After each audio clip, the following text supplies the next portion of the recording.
Regresé de mi viaje de negocios pasada la medianoche, arrastrando la maleta por el patio con los brazos entumecidos y el cuerpo completamente agotado. Habían sido días interminables, lejos de casa, durmiendo poco, comiendo mal y sosteniendo reuniones que parecían no tener fin. Todo lo que deseaba era cruzar la puerta, beber algo caliente y acostarme. No esperaba una bienvenida especial, nunca la esperaba. Me había acostumbrado a llegar a una casa donde mi presencia apenas se notaba. La primera señal de que algo no estaba bien fue la oscuridad. El porche estaba completamente apagado. Esa luz siempre permanecía encendida por orden estricta de mi suegra, que repetía una y otra vez que una casa a oscuras atraía desgracias. Me quedé inmóvil unos segundos, escuchando el silencio, sintiendo como una inquietud inexplicable comenzaba a instalarse en mi pecho. Busqué la llave de emergencia en el fondo del bolso. Me costó encontrarla. Mis dedos temblaban levemente, aunque no entendía por qué. Cuando abrí la puerta, el aire del interior me golpeó de inmediato. Era pesado, rancio, como si nadie hubiera respirado allí en todo el día. No olía a comida, ni a jabón, ni a café. No se escuchaba el televisor que mi esposo solía dejar encendido ni los pasos lentos de mi suegra moviéndose por la casa. Solo silencio. Encendí la luz del salón. El fluorescente parpadeó varias veces antes de iluminar el desorden habitual. Cojines tirados por el suelo, platos sucios, bolsas de comida vacías sobre la mesa. Suspiré con cansancio.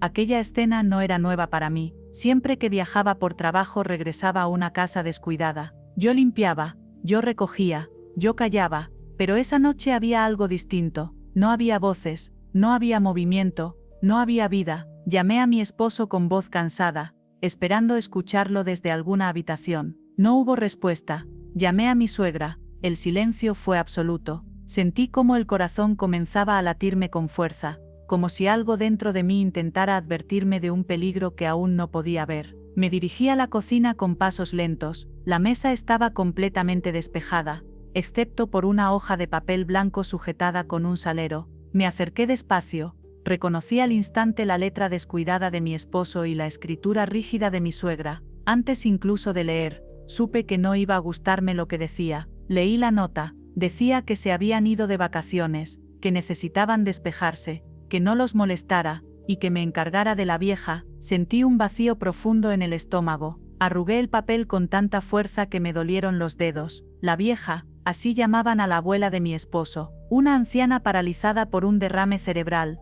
diagnosticada con demencia, incapaz de valerse por sí misma. Si se habían ido desde la mañana, significaba que ella llevaba horas sola. El cansancio desapareció de golpe.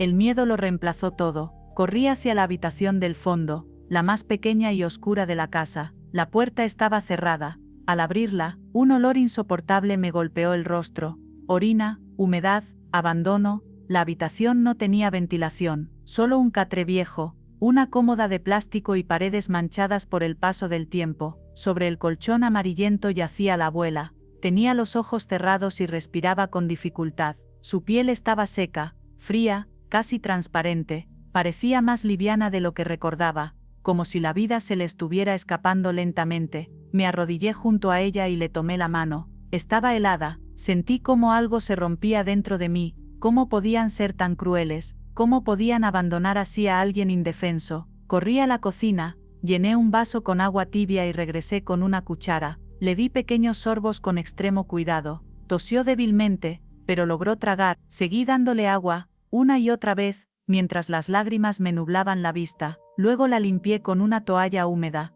Le cambié la ropa sucia por una limpia y acomodé su cuerpo lo mejor que pude. Mientras lo hacía, la culpa me aplastaba el pecho. Yo había ido a ese viaje para ganar dinero, dinero que mantenía esa casa, dinero que entregaba cada mes para los cuidados de la abuela, dinero que ahora comprendía que nunca había llegado a ella. Decidí llevarla al hospital esa misma noche. Su estado era demasiado grave. Busqué el móvil para pedir un taxi. Entonces sentí una presión firme en la muñeca. Me giré sobresaltada. La abuela tenía los ojos abiertos. No eran los ojos vacíos y perdidos de siempre. Eran lúcidos, penetrantes, fríos. Me miraba fijamente. Sus dedos delgados me sujetaban con una fuerza imposible para alguien que estaba muriendo. Intenté hablar, pero mi voz no salió. Entonces ella habló. No me lleves al hospital. Su voz no era débil ni confusa. Era firme, autoritaria, Ayúdame a vengarme. Ellos no tienen idea de quién soy en realidad.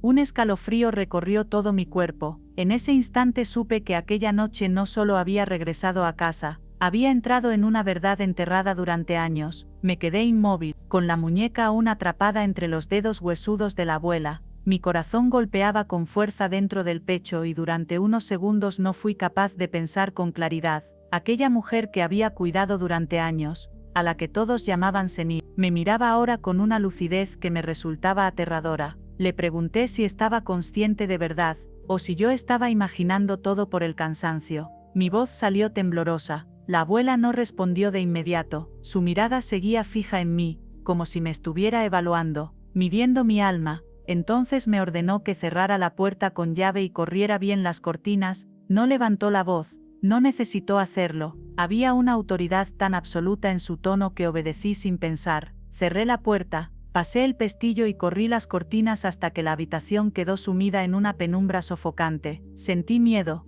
pero también una extraña sensación de estar cruzando un límite invisible. La abuela soltó mi muñeca y señaló una esquina de la habitación, justo debajo de la vieja cómoda de plástico donde yo guardaba la ropa limpia. Me indicó que la moviera. Dudé, esa cómoda llevaba años allí, nadie la había movido nunca, pero su mirada era tan firme que reuní fuerzas y empujé el mueble. Debajo apareció el suelo de madera cubierto de polvo. Una de las tablas era ligeramente distinta, más oscura, como si hubiera sido reemplazada. La abuela me dijo que la levantara. Con manos temblorosas utilicé la punta de la llave para hacer palanca. La tabla cedió con un crujido seco. Debajo se reveló un hueco oculto. Mi respiración se aceleró. Nunca había imaginado que esa habitación escondiera algo así. Dentro del compartimento había una pequeña caja de madera tallada, antigua, con grabados delicados que no encajaban en absoluto con el estado miserable de la habitación. La saqué con cuidado y la acerqué a la cama. La abuela la abrió con movimientos lentos pero decididos. Dentro había varias botellitas con un líquido oscuro y unas pastillas que no reconocí como medicamentos comunes. Antes de que pudiera preguntar nada,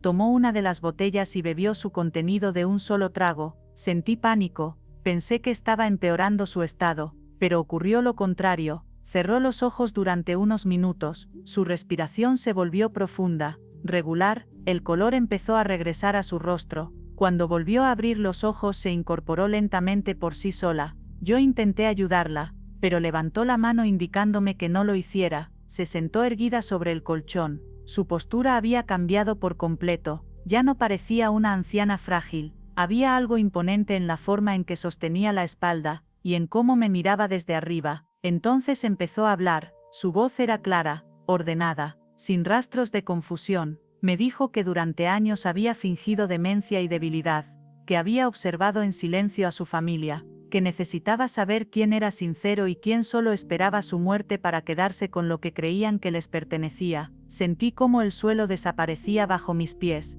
Me confesó que mi esposo y mi suegra la alimentaban con sobras cuando yo no estaba, que le negaban el agua durante horas, que esperaban que muriera lentamente sin levantar sospechas, todo para acelerar la herencia. Las lágrimas me nublaron la vista. Recordé cada transferencia que hice para sus supuestos medicamentos, cada sacrificio, cada noche que trabajé hasta el agotamiento creyendo que estaba cuidando de ella. Nada de ese dinero había llegado. La abuela me tomó la mano con firmeza y me dijo que no me sintiera culpable, que yo era la única razón por la que seguía viva, que había soportado todo esperando el momento adecuado. Luego me pidió que la ayudara a levantarse. Cuando la sostuve, me sorprendió la fuerza de su cuerpo. Caminó lentamente hacia la pared, y apartó un viejo calendario descolorido.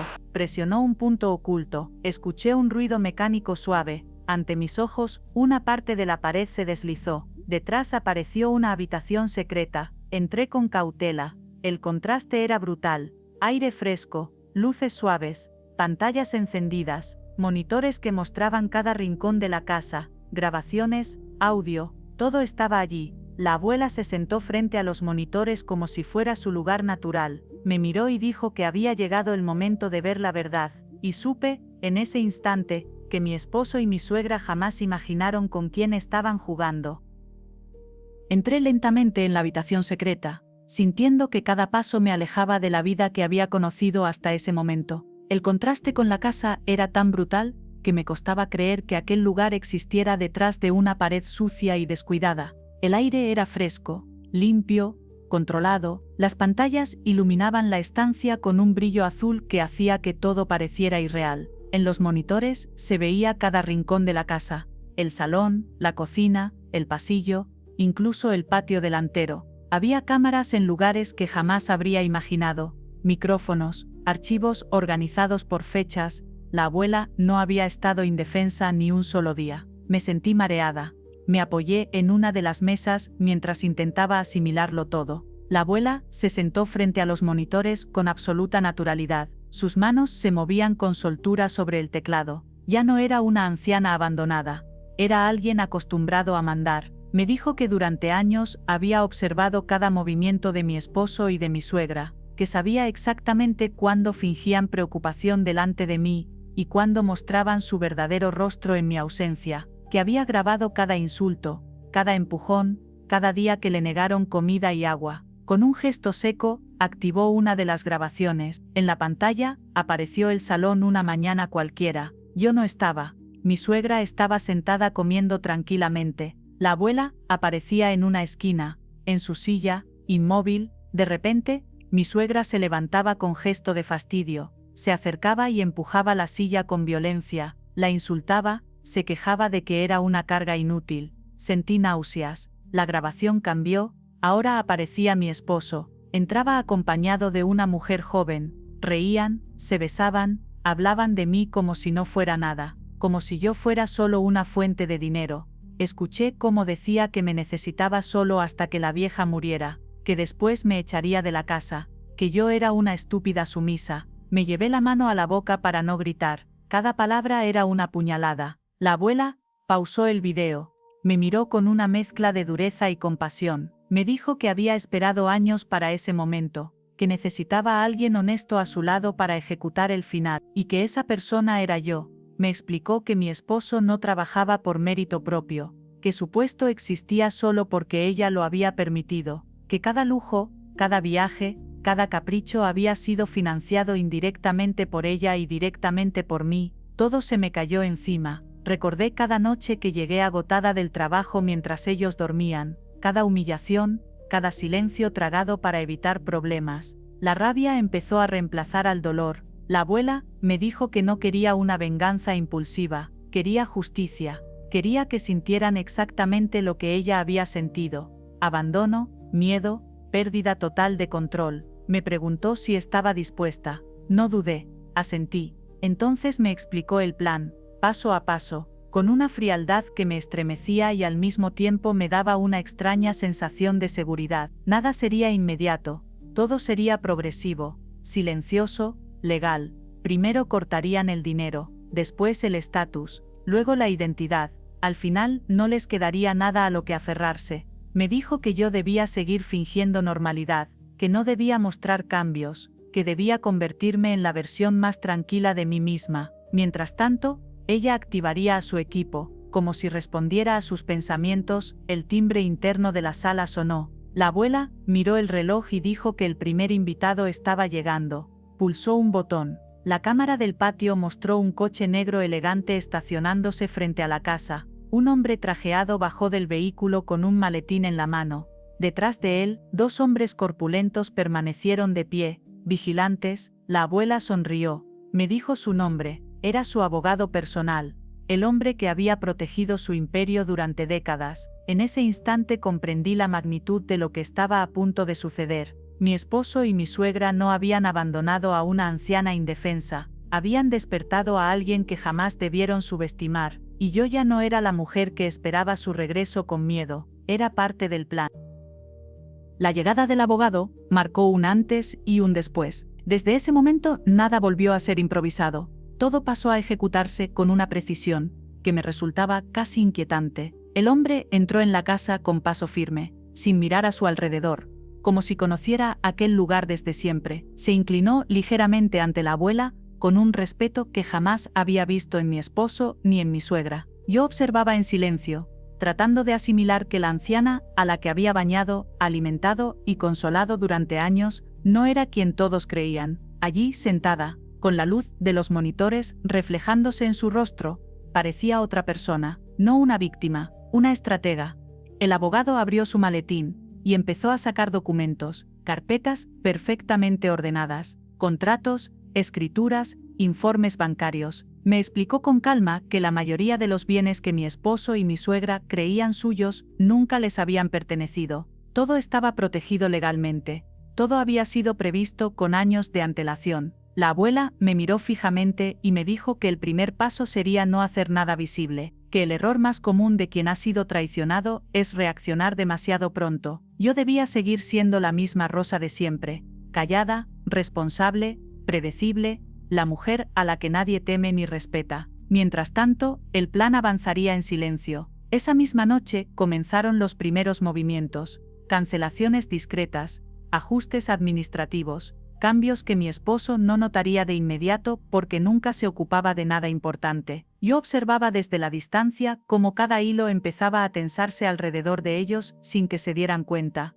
A la mañana siguiente preparé el desayuno como siempre. Limpié la casa, respondí correos de trabajo, fingí normalidad incluso frente a la abuela, que volvió a ocupar su cama y su papel de anciana débil cuando alguien podía verla. La diferencia ahora era que yo conocía la verdad.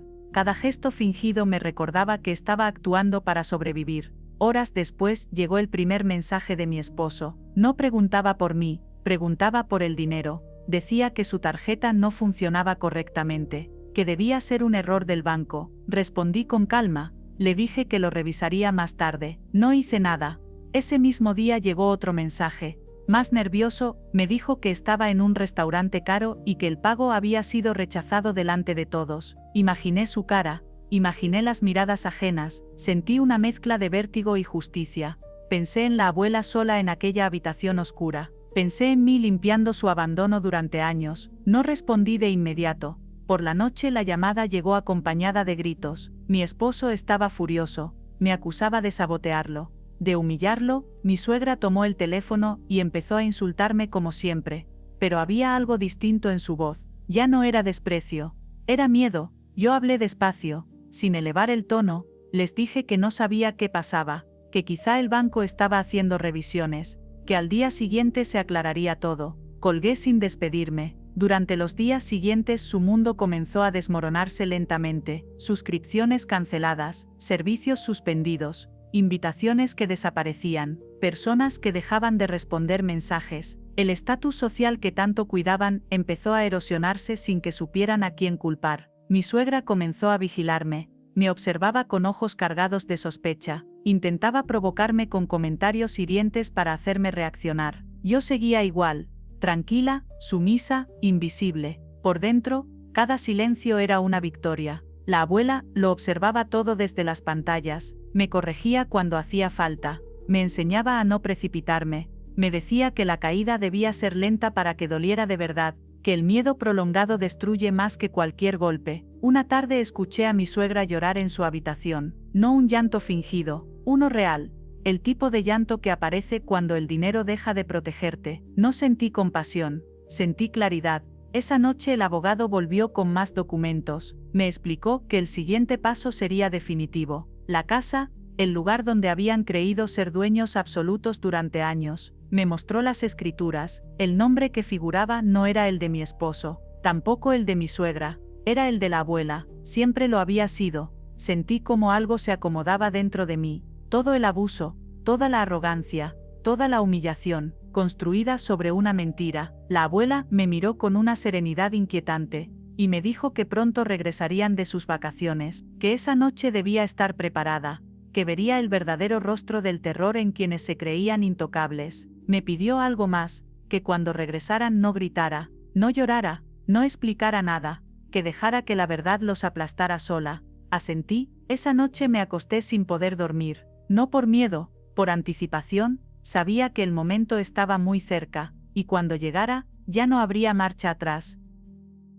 La noche en que regresaron comenzó con un silencio extraño, no el silencio habitual de la casa, sino uno cargado, denso, como si las paredes supieran lo que estaba a punto de ocurrir. Yo estaba sentada en el salón con la luz apagada, escuchando el tic-tac del reloj y el sonido distante de los coches en la calle. La abuela permanecía en su habitación, nuevamente convertida en la anciana frágil que todos conocían. Pero yo sabía que detrás de esa puerta se escondía algo mucho más peligroso que cualquier grito. El sonido del motor apareció primero, luego el portazo, después las voces, risas cansadas, comentarios triviales, la despreocupación de quienes creen que el mundo les pertenece. Mi esposo se quejaba del tráfico, mi suegra hablaba de las compras y del hotel. Nadie preguntó por mí, nadie preguntó por la abuela. La llave giró en la cerradura. Entraron hablando, sin encender la luz de inmediato. Mi suegra fue la primera en notar algo raro. Dijo que la casa olía diferente. Mi esposo se quejó de que no había aire acondicionado. Encendió la luz del salón. Y entonces gritaron. No fue un grito de sorpresa leve, fue un grito puro, animal, instintivo, el tipo de grito que sale cuando el cerebro tarda demasiado en aceptar lo que ven los ojos. El salón ya no era el mismo. Los muebles habían desaparecido. Las paredes estaban limpias, el suelo brillaba.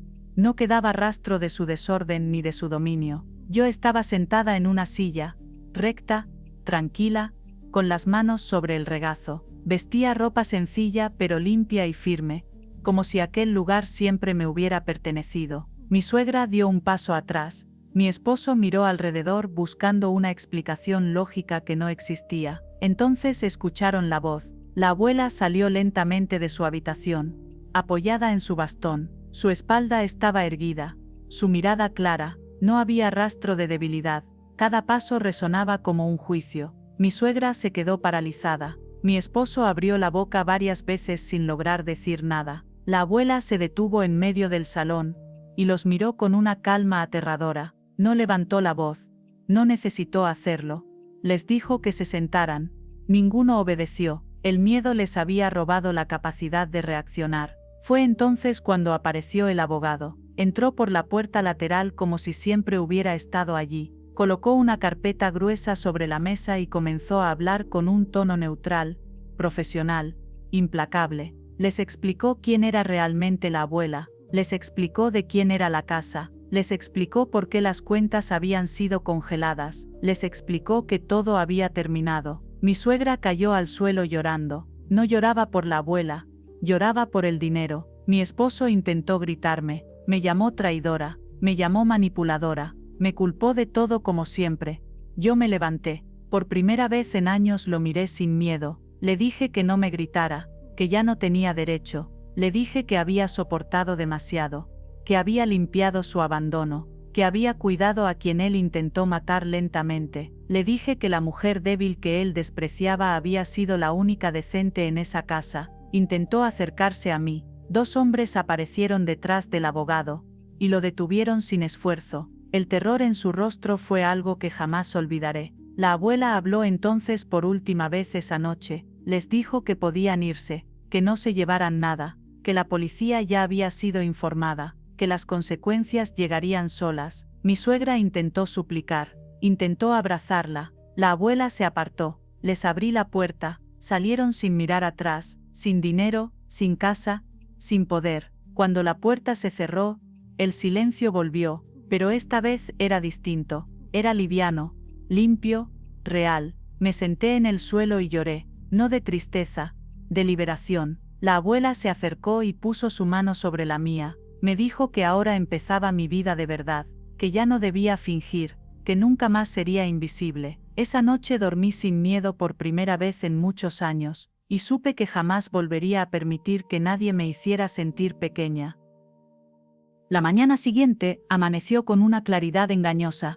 El sol entraba por las ventanas recién limpiadas de la casa, y todo parecía demasiado tranquilo para lo que estaba a punto de ocurrir. Yo no había dormido casi nada. Pasé la noche sentada en una butaca del salón, con una manta sobre los hombros, repasando cada detalle del plan una y otra vez. No sentía miedo, sentía una calma tensa, como si algo dentro de mí se hubiera endurecido definitivamente. La abuela Angustias se levantó temprano, caminaba despacio pero con una dignidad que imponía silencio. Ya no había rastro de la mujer frágil y abandonada que yo había encontrado al volver de mi viaje. Cada gesto suyo estaba lleno de intención. Desayunamos juntas sin hablar demasiado. El sonido de las tazas al apoyarse en la mesa era lo único que rompía el silencio. En algún momento me miró y asintió levemente. No hizo falta decir nada. Las dos sabíamos que ese día marcaría un antes y un después. A media mañana llegaron más personas. No eran vecinos curiosos ni visitas amistosas, eran profesionales. El abogado volvió con 2 hombres más y varias carpetas selladas. Revisaron documentos en el comedor mientras yo permanecía a un lado escuchando sin intervenir.